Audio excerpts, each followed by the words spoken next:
Rema hari ini 1 Tesalonika 2 ayat 4. Sebaliknya, karena Allah telah menganggap kami layak untuk mempercayakan Injil kepada kami, karena itulah kami berbicara, bukan untuk menyukakan manusia, melainkan untuk menyukakan Allah yang menguji hati kita.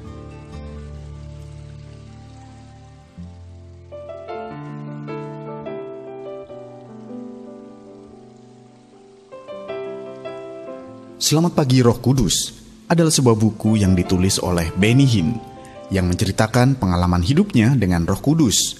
Di dalam bukunya, Benny Hinn menuliskan bahwa Roh Kudus adalah satu pribadi yang hidup dan nyata. Seperti halnya dengan kita, dia adalah pribadi yang juga memiliki perasaan, pikiran, dan kehendak. Oleh karena itu, selain mengasihi kita dengan tulus, dia pun dapat merasakan sakit hati. Bahkan dia juga dapat berbicara kepada setiap kita dengan lembut. Buku tersebut ditulis berdasarkan pengalaman pribadi Benny Hinn saat pertama kali ia berjumpa dengan Roh Kudus ketika menghadiri KKR Kathryn Kuhlman. Saat itu, ia merasakan hembusan angin sepoi bagaikan gelombang udara yang meliputi dirinya dan memberikan kehangatan.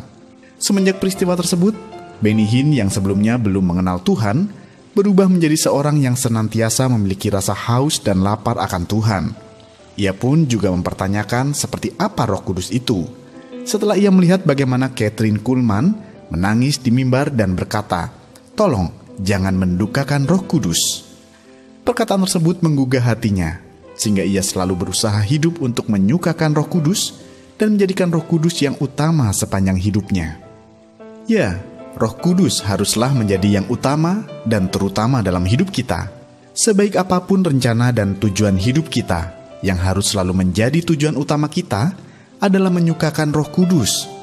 Ketika kita memiliki kerinduan untuk selalu menyukakan Roh Kudus, secara otomatis kita akan berjuang mengendalikan diri agar tidak melakukan hal-hal yang mendukakan hati Roh Kudus.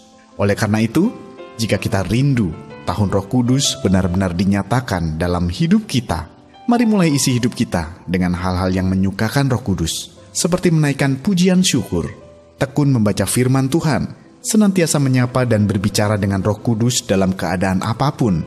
Percayalah, semakin Roh Kudus disukakan, maka kita akan melihat karyanya yang dahsyat dinyatakan dalam hidup kita. Sudahkah Anda memiliki goal untuk selalu menyukakan Roh Kudus dalam hidup Anda? Jelaskan. Menurut Anda, mengapa kita harus selalu memiliki goal untuk menyukakan Roh Kudus? Bagaimana cara Anda untuk dapat senantiasa menyukakan Roh Kudus?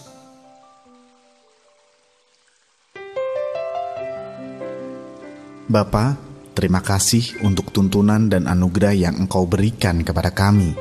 Ajarilah kami memiliki goal untuk selalu menyukakan Roh Kudus dalam hidup kami, sehingga hanya Engkau yang menjadi tujuan utama hidup kami. Di dalam nama Tuhan Yesus kami berdoa. Amin. Miliki goal untuk selalu menyukakan Roh Kudus dalam hidup kita.